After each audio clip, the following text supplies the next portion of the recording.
The outpost had been dead for 17 days. Zeta 9 was a dust-choked rock on the edge of habitable space. Its thin atmosphere just thick enough to breathe with a mask, but thin enough to make every breath feel like begging. The mining station. There wasn't supposed to need help, automated drills, AI oversight, minimal organic staff. But someone had triggered the distress beacon. The signal had been old, outdated, and worse-human-made.ISRYN studied the data as the response cruiser coasted into the edge of the system. She was Virelin, tall and silver-skinned, with ridged arms and throat frills that fluttered when she was anxious. And today, they fluttered a lot. Still nothing from the station. She asked. The pilot beside her, a gruff Cathal male, shook his bristled head. Dead comms, dead sensors. It's like the signal came from ghosts. Aisrin narrowed her pale eyes. Ghosts didn't send encrypted messages with Earth-based security protocols. She turned to the passenger cabin behind the bridge. The being there, silent, hooded, and unmistakably not one of them, sat still, almost statuesque. A human. No one said it aloud, but everyone thought it. Earth was gone. The war was long over. The humans had vanished, scattered, locked behind old treaties and closed rifts. No ship bore Earth's flag anymore. No council acknowledged Terran sovereignty. And yet, here he was, silent, unreadable. He called himself Riven. They landed at the edge of the mining facility. The ship's clamps sinking into iron-rich soil. Red wind hissed outside, scratching against the hull. Aisrin stood with her team of Virelin scouts, a Tazeni technician, and the human. Riven carried no weapon, wore no insignia, but walked like a soldier who didn't fear dying. She hated that. They entered the outpost. The doors creaked open like something ancient. Inside, the lights were dim on emergency power. Blood trails, empty suits, signs of struggle, but no bodies and no life. Until a scream split the silence. Aisrin ran toward it, her frills flaring. Down a narrow hallway, past flickering control panels. She found a girl, a child half buried under collapsed equipment. Her breathing mask was cracked, one arm twisted unnaturally. Virelin eyes blinked at her, terrified. But it wasn't the girl that made her freeze. It was the emblem on her jumpsuit. An old, nearly worn-off patch. Blue and green. Terra. This outpost had been run by humans. Riven, Aisrin called. He was already there, beside her, lifting the metal as if it were paper. His hands were gentle when he cradled the girl, inspecting the break in her arm, adjusting her mask. She's still breathing, he said. Barely. You knew, Aisrin said sharply. You knew what this place was. I knew it was human. He replied calmly. I didn't know they were still alive. The child moaned softly a word. Maybe a name. She clutched Riven's sleeve. She recognizes you, Aisrin whispered. He looked at her, and in that moment, something ancient and terrifying sparked in his eyes. A storm held behind a dam. Get her to the med bay, Aisrin ordered, and lock down the facility. I want answers. In the med bay, the girl slipped in and out of consciousness. Aisrin watched as the human hovered beside her like a shadow. Quiet but coiled, protective, dangerous. She pulled Riven aside. I want the truth, now. He looked at her, and for the first time, he didn't hide behind silence. This outpost was one of the last refuges, he said. After the burning accord, some humans refused to leave. They hid, dug deep into places no one watched. And why now? Why send a signal? They must have been desperate. No, they were terrified, she said. That signal wasn't random. It was encrypted. Old Earth military code. Only someone trained could have sent it. He didn't. Deny it. You're not just a survivor, Aisrin said slowly. You're military. I was, he said. A long time ago. And you brought us here on purpose. Yes, he said simply. Because this girl isn't just another human. She's a message. She stared at him. A message for who? For the galaxy, Riven said. They wanted rescue. But what they needed was fury. The storm came at night. Motion sensors lit up across the outer perimeter. Aisrin raced to the comms. 3 ships inbound. No transponders, no IDs. They came back. Riven said, already pulling on gear. Whoever attacked this outpost, they didn't finish the job. Pirates, Aisrin asked. He shook his head. No, worse. Cleaners. Her frills froze. There were rumors, dark ones, about species in the galactic core who still believed in purging human remnants, that humanity's madness was contagious, that their emotion, their will, their fire was too dangerous to exist, even in memory. You knew they'd come back, Aisrin said. I hoped they would, Riven replied, so I could end them. The fight wasn't fair. The intruders landed like they owned the rock. Black armor, silence protocols, plasma rifles built for extinction. Not battle. They moved like machines. But Riven was faster. He didn't carry a gun. He used their shadows, their assumptions, their fear. Aisrin watched him tear through them like a whisper. The others joined in. The Virelin fought with honor, but Riven fought with rage, a quiet, focused fury that made even the hardened Cathal stare in awe. In 12 minutes, the attackers were gone. Their ships dashed, scuttled. Their bodies motionless. When it was over, Aisrin found Riven standing beside the girl's medbay. His armor was scorched. His fists were bloodied. She said nothing, just stood beside him. I served once, he said after a long silence. Not for glory, not for conquest, for people like her. She's stable, Aisrin said, but scared. She should be, he whispered. This was only a warning shot. What do you mean? They know she's alive, he said. And now, the galaxy does too. Aisrin stared at him. You leaked it. He nodded. And what happens next? He turned to her, eyes dark. Now the fleet comes. The rescue wasn't supposed to look like this. Yari stood on the edge of the platform, wind slicing past her cheek, hair whipping as if nature itself wanted to throw her off.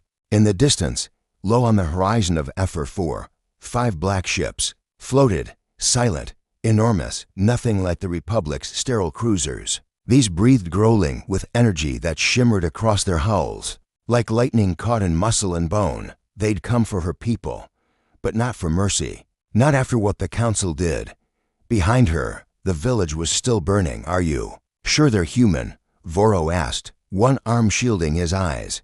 The native HFY had scales down his jaw, an old line of ridged bone curling beneath his lip. His claws still dripped blood from the rescue effort pulling children from collapsed tunnels. Yari didn't answer right away, because she wasn't sure. Not anymore. Not after she'd seen the flag on their prow. Not after the eldest ship had sung across frequencies that hadn't been used in decades in Earth standard. In grief-coated harmonics, the Deathworlders had returned. Not for diplomacy. Not even for answers. They came for judgment. 6 hours. Agathi dropped from orbit like fists, punching through cloud banks. The heat of re-entry had set the sky afire. Orange trails streaking down like vengeful comets.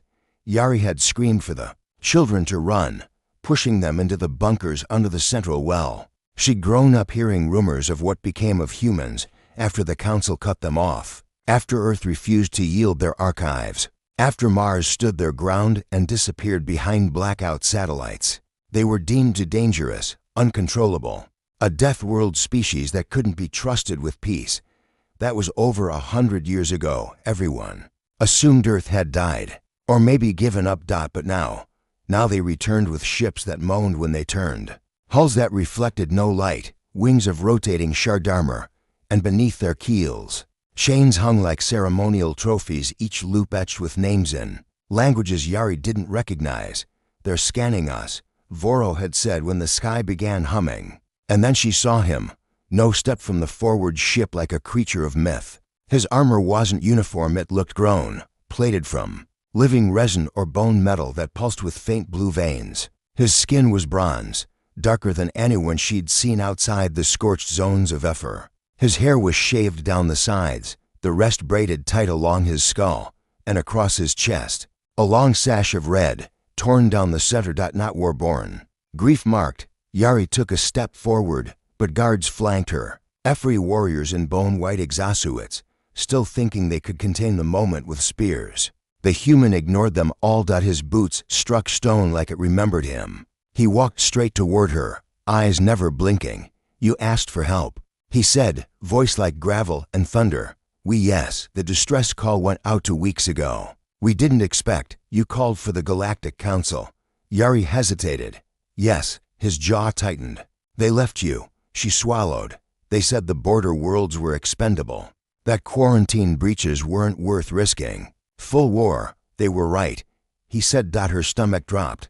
But then he reached out, not with a weapon, but with a wrapped object, heavy, burned at the edges. She took it slowly. The cloth unwrapped to reveal a council medallion, blackened, bent, and stuck into the back of it was a child's drawing, crumpled, scorched. "Where did you get this?" she asked, her voice trembling. "There's a graveyard on Eridus for mass burial trenches. That medallion was found beside 600 bodies. Council aid never came. But your signal matched their code structure. So we've been listening for 100 years. He interrupted, eyes never leaving hers, listening to the cries they ignore, to the words they erase. Yari tried to speak, couldn't. She didn't know what was more terrifying, the grief behind his words or the fire in them. "We don't come as saviors," he said. "We come as debt collectors." Later that night, she found him near the crumbled temple spire, alone. No guards, no armor this time, just a black underlayer of synthcloth torn near the ribs. "You didn't tell me your name," she said softly. He looked up. "Names don't matter on Deathworlds. They matter to the ones who mourn." He stared at her for a long time. Finally, Jaren. She sat beside him. The heat of the burning village below still clung to the air, smoke rising like prayers. "You're not here just for vengeance," she said. "No, you could have left us to die. The council already did." Jaren didn't answer. His hands trembled. He gripped a carved disc hanging from his belt, worn smooth by touch. "It was my sister's," he murmured. "She was on a science vessel near the Talvan Rift. Sent 12 alerts. No one responded." Yari closed her eyes. "I'm sorry. She wasn't even a soldier. She was a botanist." And then unexpectedly he laughed. Bitter, short. "She believed we could come back, make peace, start again." Her last message wasn't a cry for help. It was a seed bank protocol. She sent data about soil microbes and adaptive root structures. "Hope," he nodded. "I came to burn what killed her." Yari looked at him. "But now," he met her gaze. Now there was hesitation. An hour before dawn, HFY survivors gathered near the flame wall, the barrier between them and what was once the jungle's edge. Death bloom spores still hovered in the air, killed by the pulse. Burst the humans used, but no less eerie in their floating death. Jaren stood at the front, beside Yari. The others looked afraid of him. They should. He was the embodiment of what they feared in humanity. Fire wrapped in bone, judgment with skin. But to Yari, he was also grief, a man made of scars, the kind you can't see, the kind. She shared. "The fleet will leave in 12 hours, Jaren announced. "We've taken control of the orbital stations. The council won't return here." Gasps, questions, but no protests. "You are not under their protection," he continued. "But neither are you their slaves. And what are we to you?" Someone shouted. A miner. "What are we to the Deathworlders?" Jaren looked at Yari. "Then, that depends." "On what?" Yari answered this time. "On whether you choose to stand on your knees or rise with the ones who bled to free you." Silence. And then someone stepped forward. Voro. He dropped his spear and bowed, not in surrender, in gratitude. One by one, others followed. Just before departure, Edgerin stood beside the loading platform. The carrier ships were prepping, heat thrumming. Through the metal, ramp lights glowing faint blue. Yari stood with him, her fingers curled around a seed packet. I want to come with you," she said. Jaren's eyes narrowed. "You have people here. They'll rebuild. But I need to know what you're really building." He hesitated, then offered his hand, not in command, in invitation. Yari took it, not in fear, but in something she hadn't dared feel in years. Hope. The gardens had once been a sanctuary, tiered arcs of crimson blooms and silvery moss that sang beneath moonlight. But now they burned. Ash drifted over the river paths, settling onto the shoulders of Orin as he crouched beside the ruin of what had been a child's swing woven from solar reeds, now snapped in two. A strange wind swept across the garden basin. It wasn't natural. "Don't move." The voice was sharp, alien, clicking at the edges. Orin raised both hands slowly. "I'm not armed." That didn't stop the others. The voice replied. From the blackened hedgerow stepped a figure, In armor of fractured glass and mirrored steel, she was tall, and her skin shimmered like wet stone beneath the ash. She wasn't one of the invaders. She wasn't one of the native people, either. He knew what she was. You're one of them, he murmured. A Deathworlder, her head tilted slightly, as if the word meant nothing to her. I'm from Aesaro. She said flatly, and you're a human. I was, Orin said. I don't know what I am now. She lowered her weapon something between a blade and a tuning fork and stepped forward. My name is Kale. He blinked. You're the first to give me your name. Kale didn't smile. Names don't mean trust, but they mean I don't want to kill you, Orin had. Come to this moon as part of a trade mission. Simple, quiet, observational. He was a linguistic historian, not a soldier. But the moment Earth's envoy ships touched orbit, the atmosphere had screamed a jamming frequency that scrambled navigation, clouded stars, and erased communication. Then the skies burned. The moon's native populace had vanished into shelters, afraid of retaliation from the Deathworlders, those strange, feared humans who had been driven from the Council worlds decades ago. Everyone said the Deathworlders were myth. The burning garden said otherwise. Kale led him through the ruins like a ghost guiding a reluctant flame. She didn't ask why he'd stayed behind. Orin didn't offer. Why are you here? He finally asked, not just on the moon. Here, in the garden, I was told to watch for survivors and to erase traces of the interference. He stopped. Erase. She turned to him. Her eyes weren't cruel, but they were old. What they did to your ships wasn't war. It was something worse. You weren't meant to make it to the surface, but I did, and now you're part of the cleanup. They reached the crater near the river edge, where the air shimmered unnaturally. Kale waved a small obsidian device, and the mirage parted like water. A ship, sleek, low profile, matte with ash-resistant plating, human, but newer than anything Orin had seen. This is yours. Kale touched a symbol on the hull. I was born inside this one. Orion's mouth went dry. Born? We don't use planets much anymore. Safer to stay mobile. He looked at her differently now, not as a rescuer, not as a warrior, but as someone born into exile, orbit, and isolation. You're not here to destroy. You're here to bury the evidence. Kale looked away. Wouldn't you? He hesitated. If I had the power to erase every scar Earth left behind. I don't. No. She finally smiled. Small, sad. You're different. I'm a historian, he said. That's the only thing I've ever been good at. She lifted a palm. Her glove slid away. The skin of her hand was marked with microscars. I wasn't meant to meet someone like you.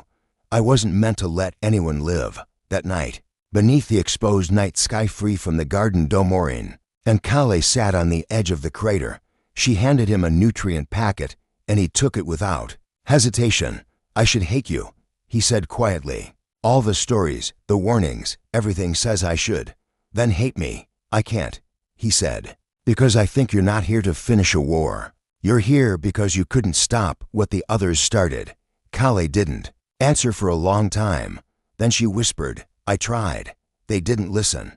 He touched her hand, not for reassurance, just so she would know that she was seen. I believe you. She leaned closer. Do you? Yes. She kissed him, not violently, not out of desperation, but like someone trying to remember what peace once felt like. In the hours that followed, they didn't speak, not when her armor peeled away in segments, not when his breath caught as her skin pressed against his. What existed between them was fragile, woven from loss and silence, ash and aching memory. It wasn't built to last, but it burned bright in the moment. Kale's orders arrived just before dawn. She didn't read them aloud, but Orin could see her eyes harden. You have to leave, she said. I thought I was part of the cleanup. She turned sharply. That was before I knew your name.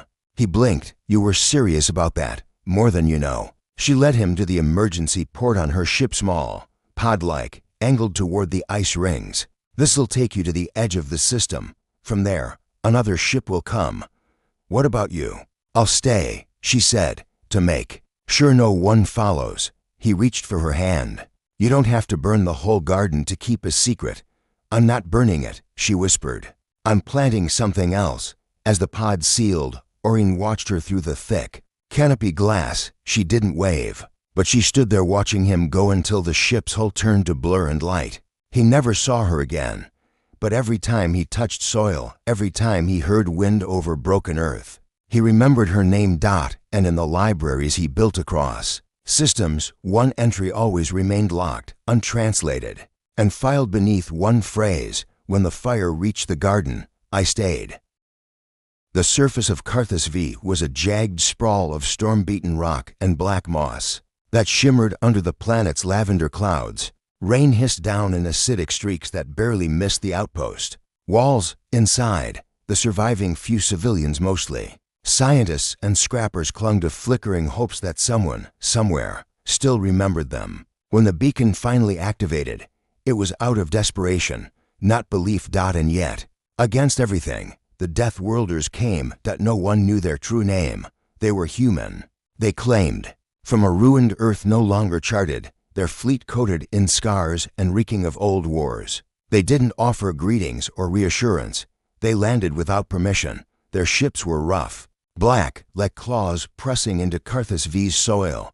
Among them was one called Tereth. Not a leader, he claimed no rank.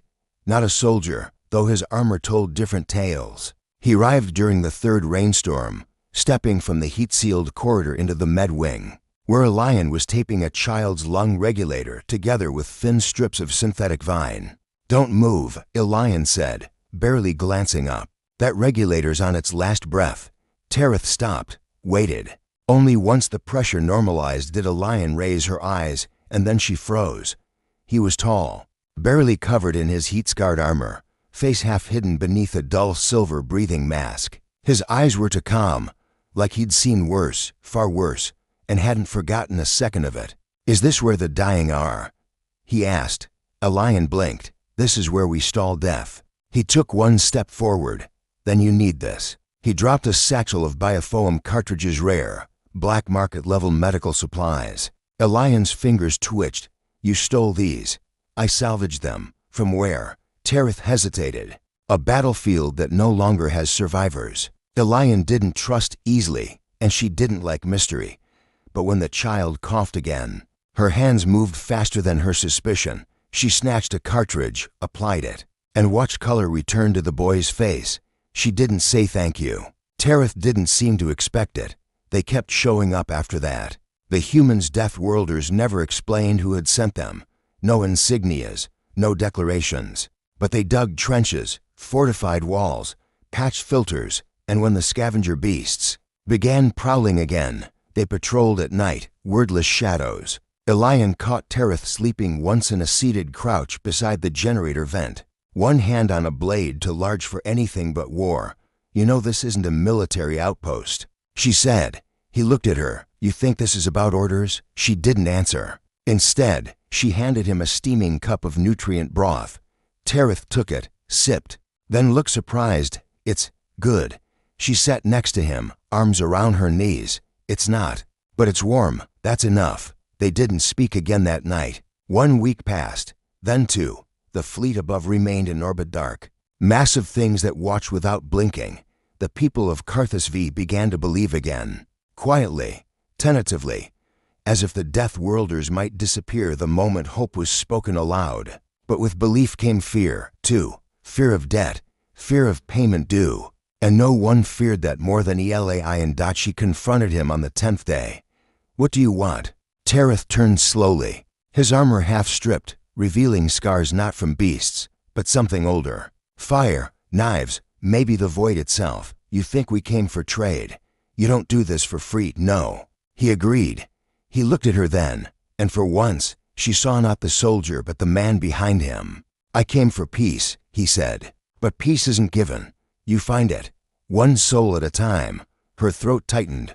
"Why here?" He didn't answer at first, then, "Simply because you reminded me of someone who died still believing." A lion stepped closer. "And you want to save me in her place?" "No," Tereth whispered. "I want to save myself, through you." Rain came again, this time. A lion didn't flinch when he took her hand. The med wing was silent save for the hiss of old machinery, the breath of a world trying to live.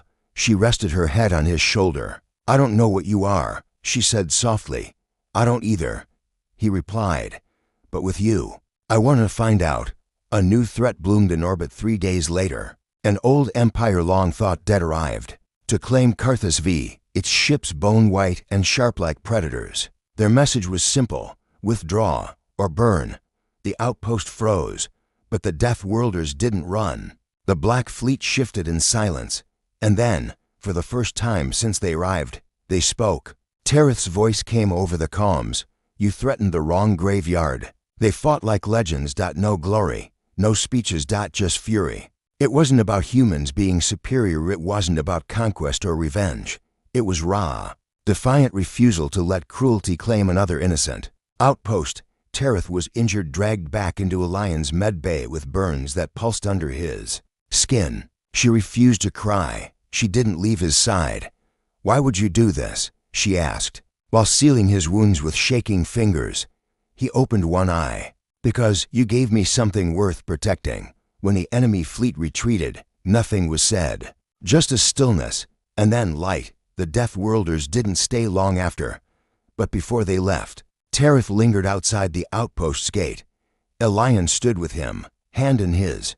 You could stay, she said. You could come with me, he offered. A long silence passed, to broken people staring down roads they hadn't dared dream of before. I've only ever known duty, she whispered.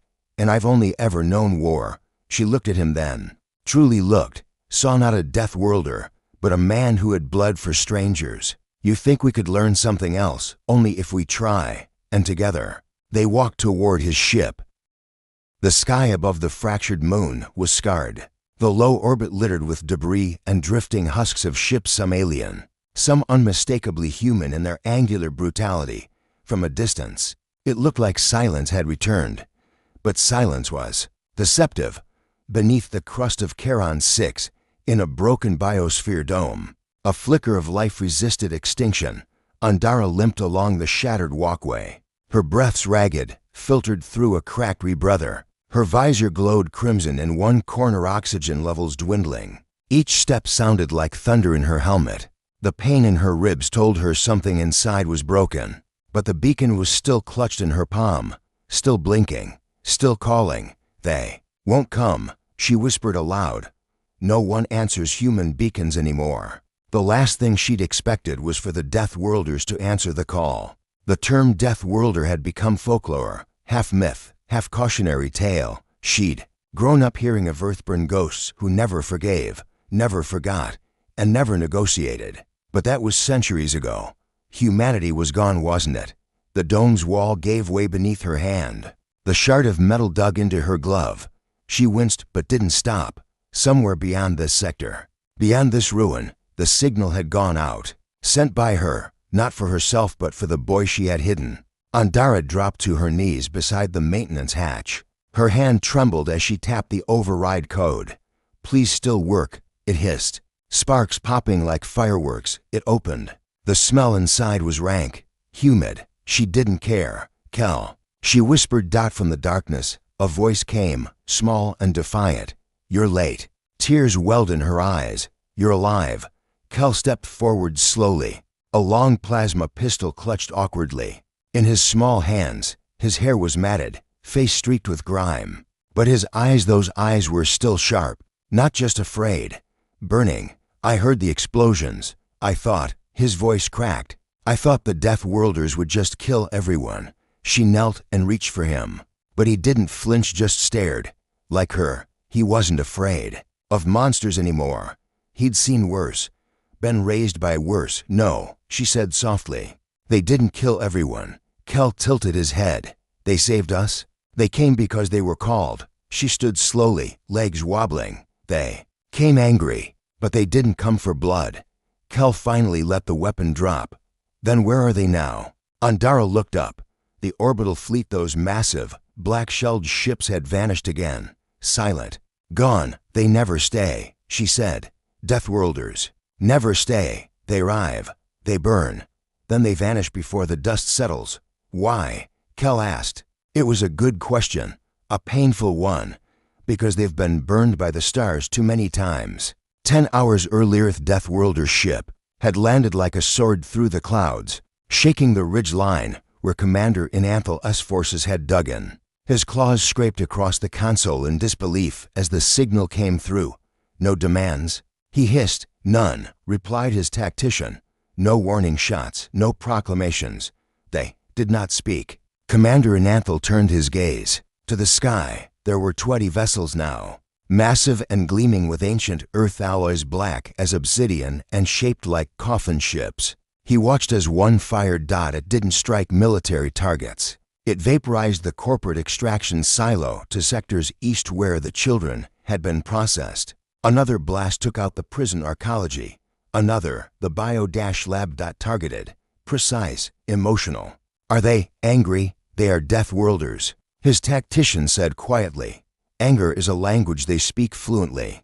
Nauka walked with Andara through the wasteland. She'd stopped bleeding an hour ago, but her hands were pale and shaky. I saw them, Kel said. Not clothes, but their eyes. Human. He shook his head. Not anymore. Andara paused. Just machines? No, he said, then paused again. Just not like us, not like anyone. They stopped at the ridge. Smoke still curled from the horizon. Inanthal's command had been reduced to ash.